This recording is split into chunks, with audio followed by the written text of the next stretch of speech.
প্রিয় ভাইরা, মুহররম মাসের একটা বিশেষ দিন আছে আশুরা, যেটা মুহররমের 10 তারিখে হয়ে থাকে। এই মুহররম উপলক্ষে যদি আমি একটি দুইটা রোজাও রাখতে না পারি, তাহলে আমি কি জবাব দেব রাসূলুল্লাহ সাল্লাল্লাহু আলাইহি ওয়াসাল্লামের কাছে? সুযোগ অনুযায়ী অন্তত একটা দুইটা রোজা হলেও রাখার চেষ্টা করি। নিজে যদি রাখতে না পারি, নিজের বন্ধু বান্ধব পরিবার যারা রাখার মতো সুযোগ আছে, ডিউটির চাপ নাই, কষ্টের ডিউটি নাই, তাদেরকে অন্তত উৎসাহিত করি।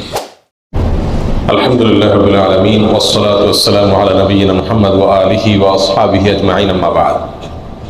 প্রশংসা কেবল আল্লাহ সুবহানাহু ওয়া তাআলার জন্য, দরুদ এবং সালাম নাজিল হোক প্রিয় নবী মুহাম্মদ মুস্তাফা সাল্লাল্লাহু আলাইহি ওয়াসাল্লামের প্রতি। আল্লাহুম্মা সাল্লি আলাইহি আল্লাহুম্মা বারিক আলাইহি। সম্মানিত ভাই বন্ধুগণ, হিজরি বর্ষের প্রথম মাস মুহররম। এই মুহররম মাস, এই মাসের কিছু জ্ঞাতব্য বিষয় আছে, এ মাসের কিছু তাৎপর্য আছে, এ মাসের কিছু করণীয় আছে, আবার কিছু বর্জনীয় কাজ আছে।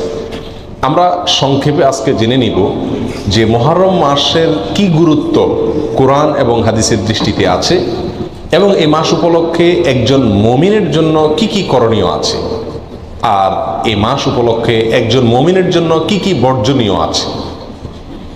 প্রথম কথা হলো, মুহররম মাস এটি হলো কোরআনে কারীমের সূরা তাওবার 36 নম্বর আয়াতে ঘোষিত বছরের 12 মাসের 4টি সম্মানিত মাসের অন্যতম। আল্লাহ সুবহানাহু ওয়া তাআলা কোরআনে কারীমে সূরা তাওবার 36 নম্বর আয়াতে ইরশাদ করেছেন, মিনহা আরবাতুন হুরুম। বছরের যে 12টি মাস আছে, তার মধ্য থেকে 4টি মাস হলো সম্মানিত মাস, বিশেষ মর্যাদাপূর্ণ মাস। সেই 4টি মর্যাদাপূর্ণ মাসের ব্যাখ্যা, তার বিশ্লেষণ দিতে গিয়ে সহিহ বুখারীতে আবু বকর রাদিয়াল্লাহু তাআলা আনহু বর্ণিত হাদিসে নবী সাল্লাল্লাহু আলাইহি ওয়াসাল্লাম ইরশাদ করেছেন, সালাসুন মুতাওয়ালিয়াত। 3টি হলো ধারাবাহিক মাস। বছরের যে 4টি সম্মানিত মাস আছে, সেই সম্মানিত 4 মাসের মধ্যে 3 মাস হলো ধারাবাহিক, একটার পর একটা। সেই ধারাবাহিক 3টি মাসের শেষ মাস হলো এই মুহররম। সম্মানিত মাসের অপর মাসটি হলো রজব, আল্লাযী বাইনা জুমাদা ওয়া শাবান, রজব মুদার আল্লাযী বাইনা জুমাদা ওয়া শাবান, অর্থাৎ রমজান মাসের আগের মাস, জুমাদা সানি এবং শাবান মাসের মধ্যবর্তী যে মাসটা রজব মাস, সেটাও সম্মানিত 4 মাসের 4র্থ মাস। প্রিয় ভাইরা, আমরা প্রায় সময় বলে থাকি যে আল্লাহ সুবহানাহু ওয়া তাআলা বছরের 12টি মাসের মধ্যে 4টি মাসকে সম্মানিত ঘোষণা দিয়েছেন, মর্যাদাপূর্ণ মাস বলে ঘোষণা দিয়েছেন। আল্লাহ যে মাসকে সম্মানিত বলে ঘোষণা দিয়েছেন, মর্যাদাপূর্ণ বলে ঘোষণা দিয়েছেন, সেই মাসগুলো কখন আসে, কখন যায়, বা কোন কোন মাস সম্মানিত মাস, কোন কোন মাস সাধারণ মাস, এই সম্পর্কে আমাদের সমাজে খুব একটা ধারণা নাই বললেই চলে। আমরা এখানে যারা আছি, আমরাও বেশিরভাগ লোক জানি না কোনটা সম্মানিত মাস আর কোনটা সাধারণ মাস, ঠিক না ভাই? ঠিক। অথচ কোরআনে কারীমে আল্লাহ সুবহানাহু ওয়া তাআলা এই সম্মানিত মাস সম্পর্কে বেশ কয়েকটি আয়াতে বিস্তারিত বিবরণ উল্লেখ করেছেন। নবী সাল্লাল্লাহু আলাইহি ওয়াসাল্লাম একাধিক হাদিসে এ বিষয়ে আলোচনা করেছেন। তাহলে একজন মুমিন হিসাবে আমাদের জন্য এই সম্মানিত 4 মাস সম্পর্কে ধারণা রাখা জরুরি নাকি জরুরি না? প্রিয় ভাইরা, 2টি মাস চলে গেছে, এগুলো সম্মানিত মাস ছিল, কিন্তু আমরা কয়জন মানুষ এই মাসগুলো অতিবাহিত করার সময় মনে পড়েছে যে এটি একটি সম্মানিত মাস যাচ্ছে? কয়জন মানুষ এমন আছে? হাতে গুনে পাওয়া কঠিন হয়ে যাবে, ঠিক না? ঠিক। প্রিয় ভাইরা, অতএব যে মাসটি এখন চলছে মুহররম মাস, এই মাসটিতে অন্তত আমরা এই কথা বারবার চিন্তায় আনার চেষ্টা করি, মাথায় আনার চেষ্টা করি, মনে করার চেষ্টা করি যে যেই মাসটি শুরু হয়েছে 30 দিন পর্যন্ত এই মাসটি আল্লাহ সুবহানাহু ওয়া তাআলা 4টি মাসকে বিশেষ সম্মানিত মাস বলেছেন, তার ভিতরে অন্যতম সেরা সম্মানিত মাস এটি। মুহররম শব্দের অর্থই হলো সম্মানিত। মুহররম শব্দের অর্থ কি? সম্মানিত। অতএব মুহররম মাসটি এই 4টি সম্মানিত মাসের মধ্যে আবার সবচেয়ে বেশি সম্মানিত মাস, সবচেয়ে বেশি মর্যাদাপূর্ণ মাস। আমরা আরো সহজ করে বলতে চাইলে বলতে পারি, রমজানের পরে সবচেয়ে শ্রেষ্ঠ মাস হলো এই মুহররম মাস। প্রিয় ভাইরা, কিন্তু মুহররম মাস আসে যায়, কখন আসে কখন যায় আমাদের কোনো খোঁজ খবরও থাকে না, ঠিক কি না? একজন সম্মানিত মানুষ সামনে আসলে আমার চলাফেরার ভিতরে একটা পরিবর্তন হয় কি হয় না? আপনি হয়তো পাও মেলে বসে আছেন, আপনার শ্বশুর আসছেন, আপনার বাবা আসছেন, আপনার শিক্ষক আসছেন, মুরব্বী আসছেন, তো আপনি নড়ে চড়ে বসেন কিনা? সম্মানিত মাস আসছে, কিন্তু আমাদের ভিতরে কোনো নড়ে চড়ে বসা বসি নাই, আমরা আগে যেমন ছিলাম এ মাসেও তেমন আছি। এর মূল কারণ হলো আমরা জানি না যে এটি একটি সম্মানিত মাস। এই মাসকে আল্লাহ তাআলা কি দিয়েছেন? সম্মান দিয়েছেন, মর্যাদা দিয়েছেন। ঠিক না ভাই? ঠিক। প্রিয় ভাইরা, অতএব যে মাসটি শুরু হয়েছে এই মাসটি সম্মানিত মাস, এই কথাটি আমাদেরকে মনে রাখতে হবে, বারবার মনে আনতে হবে। সম্মানিত মাসের করণীয় কি? সবচেয়ে বড় কথা হলো সম্মানিত মাসের সম্মান দেওয়া। সম্মানিত মাসের কি দেওয়া? সম্মানী মানুষকে যেরকম সম্মান দিতে হয়, আল্লাহ যেহেতু এই মাসকে সম্মানিত ঘোষণা করে দিয়েছেন, অতএব এই মাসকে সম্মান দেওয়া। এই মাসকে সম্মান আমরা কিভাবে দেব? নেক কাজ, ভালো কাজ, পাঁচ ওয়াক্ত সালাত ইত্যাদি, এগুলোকে সময় মতো আদায় করব। অন্য মাসে যদি একটু গাফলতি করি, এই মাসে গাফলতি করব না। এই কথা মাথায় রেখে যে এটা সাধারণ মাস না, এটা কি মাস? সম্মানিত মাস। যারা সবসময় বিড়ি সিগারেট খায় এরা কিন্তু শ্বশুরের সামনে খায় না, ঠিক কিনা? কেন? যে আমি খারাপ কাজ করি, কিন্তু তাই বলে শ্বশুরের সামনে খারাপ কাজ করে আর ডবল খারাপ কাজ করব না, ঠিক কিনা? অতএব একজন মুমিন একটি সম্মানিত মাস, একটি মর্যাদাপূর্ণ মাস যখন অতিবাহিত করবেন, তিনি তখন অন্য সময় যে গুনাহের কাজগুলো করেন এই মাসে সে গুনাহের কাজগুলো করতে ভাববেন যে এই মাসকে আল্লাহ সম্মান দিয়েছেন, আল্লাহর দেওয়া সম্মানকে আমার রক্ষা করতে হবে, বিধায় গুনাহ করা যাবে না। আল্লাহ কোরআনে বলছেন, ফালা তাজলিমু ফিহিন্না আনফুসাকুম, তোমরা সম্মানিত মাসসমূহে নিজেদের প্রতি কি করো না? অবিচার করো না। বিভিন্ন তাফসীরের কিতাবে উলামা ইকরাম লিখেছেন যে এখানে অবিচার করা বলতে আল্লাহ সুবহানাহু ওয়া তাআলা গুনাহের কথা বুঝিয়েছেন। অর্থাৎ এই সম্মানিত মাসসমূহে নিজের প্রতি নিজে অবিচার করো না, পাপাচার করে গুনাহের কাজ করে। অন্য সময়ও গুনাহ করা নিষেধ, কিন্তু সম্মানিত মাসে গুনাহ করার নিষেধাজ্ঞার মাত্রাটা আরো বেশি, গুরুত্বটা বেশি।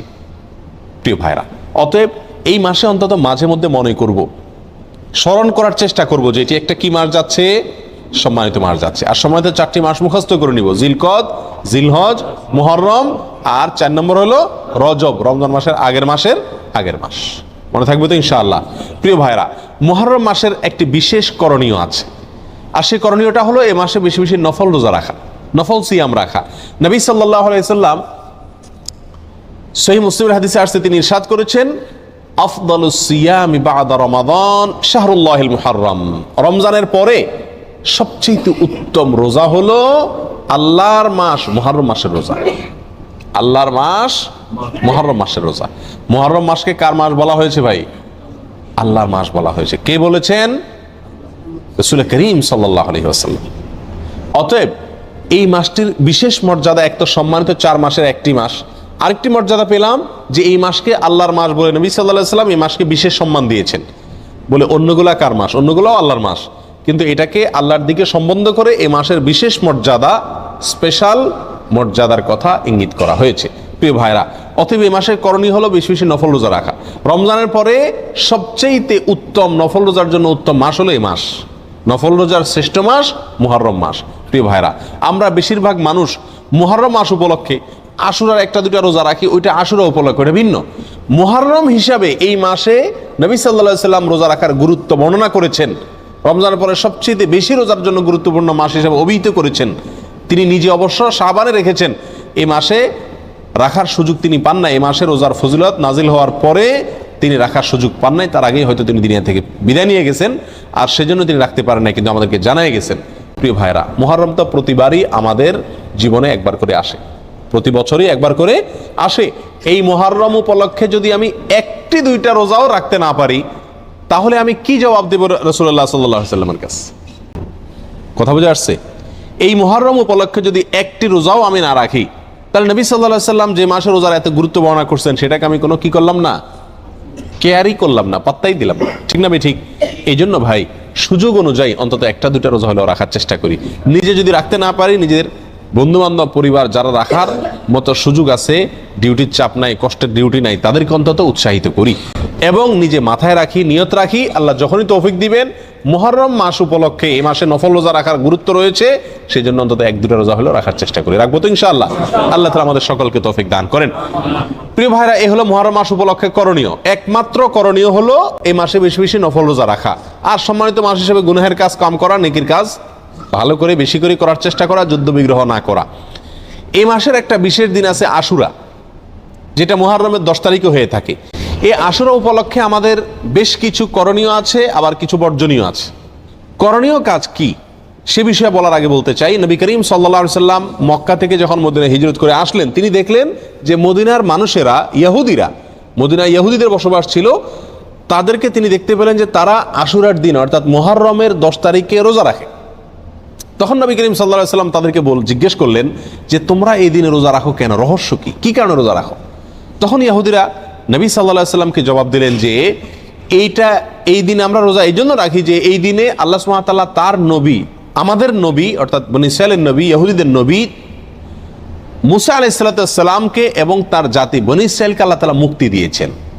ফেরাউনের অধীনে তারা কৃতদাস হিসাবে দীর্ঘদিন বন্দী ছিলেন, জুলুমের শিকার ছিলেন। আল্লাহ তাআলা তাদেরকে মুক্তি দান করেছেন, ফেরাউনকে ডুবিয়েছেন, সমুদ্রে ফেরাউনকে ডুবিয়েছেন, আর মুসা আলাইহিস সালামকে এবং বনী ইসরাঈলকে আল্লাহ তাআলা রক্ষা করেছেন। তাহলে বনী ইসরাঈল জাতির প্রতি মুসা আলাইহিস সালামের প্রতি আল্লাহ তাআলা অনুগ্রহ নাজিল করেছেন, তাকে এবং তার জাতিকে স্বাধীনতা দিয়েছেন, মুক্তি দিয়েছেন। আর সেই জন্য আমরা তার উম্মত হিসাবে শুকরিয়া আদায় করে এই দিন রোজা রাখি। নবী করিম সাল্লাল্লাহু আলাইহি সাল্লাম তাদের এই কথা শুনে বললেন, নাহনু আহাক্কু বিমূসা, তোমরা মুসা আলাইহিস সালামের অনুসারীর দাবি করো ঠিক আছে, কিন্তু মুসা আলাইহিস সালামের অনুসারী হিসাবে তোমরা যত না সত্য, তার চাইতে বেশি সত্যবাদী অনুসারী হিসাবে আমরা। অতএব মুসা আলাইহিস সালামের প্রতি আল্লাহর অনুগ্রহ নাজিল হয়েছে এই দিনে, সেই উপলক্ষে তোমরা যদি শুকরিয়া আদায় করে আল্লাহর কাছে রোজা রাখো, তাহলে আমাদের রোজা রাখার অধিকার আরো বেশি। এই নবী সাল্লাল্লাহু আলাইহি সাল্লাম তখন সাহাবা একরামকে বললেন যে তোমরাও কি করবে, আশুরার দিনে রোজা রাখবে, তবে ইহুদিদের সঙ্গে ব্যতিক্রম করবে। ইহুদিদের সঙ্গে কি করবে? ব্যতিক্রম করবে। আর ব্যতিক্রমটা হলো এই যে তারা একটি রোজা রাখে, আমরা দুইটা রাখবো। তারা রাখে শুধু আশুরার দিনে, আমরা রাখবো তার সাথে আরেকটা রোজা যোগ করে। এই আরেকটা রোজা যোগের ব্যাপারে কোনো বর্ণনা আসছে একটা আগে অথবা একটা পরে, অর্থাৎ 9, 10 অথবা 10, 11। আশুরা তো 10 তারিখের রোজা, তার সাথে একটা আগে অথবা পরে যে কোনো একদিন একটা যোগ করে হয় 9, 10 আর না হয় 10, 11 রাখার জন্য বলা হয়েছে। যদিও সেই হাদিসকে ওলামা একরামের কেউ কেউ সহিহ বলেছেন, কেউ কেউ জয়ীফ বলেছেন। তবে নবী করিম সাল্লাল্লাহু আলাইহি ওয়াসাল্লাম তার মৃত্যুর আগের বছর বা তিনি তার মৃত্যুর বছর বলেছিলেন যে আল্লাহ যদি আমাকে আগামী বছর হায়াতের বাঁচিয়ে রাখেন, আমি যদি বেঁচে থাকি, তাহলে লাসুমান্নাত তাসিআ ওয়াল আশিরা, তাহলে আমি আগামী বছর মুহররম আসলে, আশুরা আসলে 9 এবং 10 2 দিন রোজা রাখবো। এই হাদিস থেকে বোঝা গেল নবী সাল্লাল্লাহু আলাইহি সাল্লামের আকাঙ্ক্ষা ছিল, তার নিয়ত ছিল, তার ইচ্ছা ছিল আশুরার সাথে আগের দিন রোজা মিলিয়ে রাখা, অর্থাৎ 9, 10, 11 না। এই জন্য ওলামা ইকরাম বলেন সবচেয়ে উত্তম হলো আশুরা উপলক্ষে একজন মুমিনের জন্য 2টা রোজা রাখা। আর সে 2টা রোজা হলো কোনটা? 9 এবং 10। কথা বোঝা আসছে?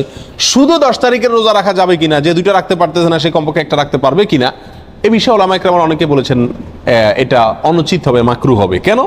কারণ হলো ইহুদিদের সাথে মিল হয়ে যায়, নবী সাল্লাল্লাহু আলাইহি ওয়াসাল্লাম ইহুদিদের থেকে ব্যতিক্রম করতে বলেছেন, সেজন্য একটা রাখা উচিত নয়। আর অন্যান্য ওলামা ইকরাম বলেন যে নাই মামার চাইতে কানা মামা ভালো, একেবারে 2টা যদি না রাখতে পারে কমপক্ষে একটা রাখলো।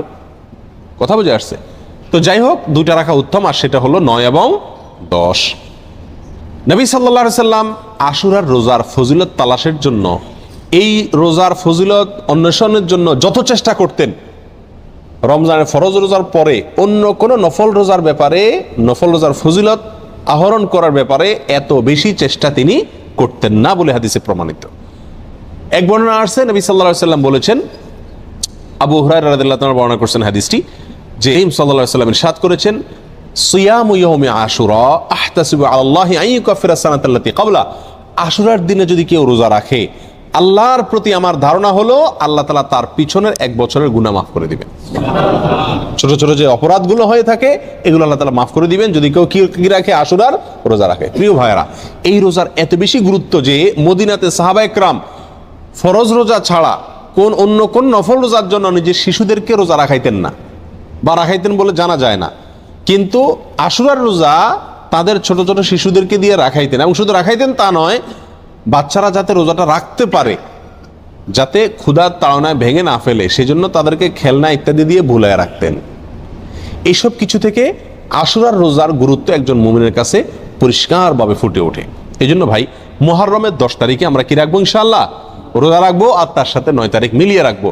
বাংলাদেশে যারা আছেন তারা বাংলাদেশে আকাশে যেহেতু একদিন পরে চাঁদ দেখা যায়, সৌদি আরবের পরে, আমাদের ভৌগোলিকভাবে আমাদের অবস্থানের কারণে একদিন পরে যেহেতু আমাদের কাছে চাঁদ দেখা যায়, সেহেতু আমরা এদেশের একদিন পরেই সাধারণত কি রেখে থাকি, আপনার আশুরা রোজা রেখে থাকি।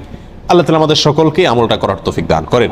প্রিয় ভাইরা, এই ঘটনা থেকে, এই আলোচনা থেকে আমরা জানতে পারলাম আশুরা এটা একটি বিজয়ের দিন। আশুরার দিনটা একটা কিসের দিন? বিজয়ের দিন, একটা মুক্তির দিন। কার মুক্তির দিন? মুসা আলাইহিস সালামের। কার বিজয়ের দিন? মুসা আলাইহিস সালাম এবং বনী ইসরাইলের। আল্লাহর একজন উলুল আজম নবী, একজন সিনিয়র একজন নবী মুসা আলাইহিস সালামের বিজয়ের দিন, তার প্রতি আল্লাহর রহম নাজিলের দিন, মুক্তির দিন, ঠিক কিনা? এবং সেই হিসাবে আমরা বলতে পারি এটা একটি মূলত সুখের দিন। একটি কিসের দিন? সুখের দিন। বিজয়ের দিন হিসাবে কি? সুখের দিন। আর এই জন্য তো শুকরিয়া আদায় করে রোজা রাখতে হয়। কিন্তু আমাদের দেশে শতকরা ৯৯ জন মানুষ আশুরা বলতে জানে এটা হলো শোকের দিন, সুখের উল্টা শোকের দিন, ঠিক না? ঠিক। আমাদের দেশে মানুষ জানে আশুরা মানে কারবালার দিন। আশুরা মানে কিসের দিন ভাই? কারবালার দিন। আশুরা আসলে মানুষ জানে যে এই দিনে কারবালা একটা নির্মম হত্যাকাণ্ডের ঘটনা ঘটেছিল, এটা মানুষ জানে। কিন্তু এর পিছনের যে ইতিহাস, এর যে আরো গোড়ার ইতিহাস, এর যে মূল এবং আসল ইতিহাস,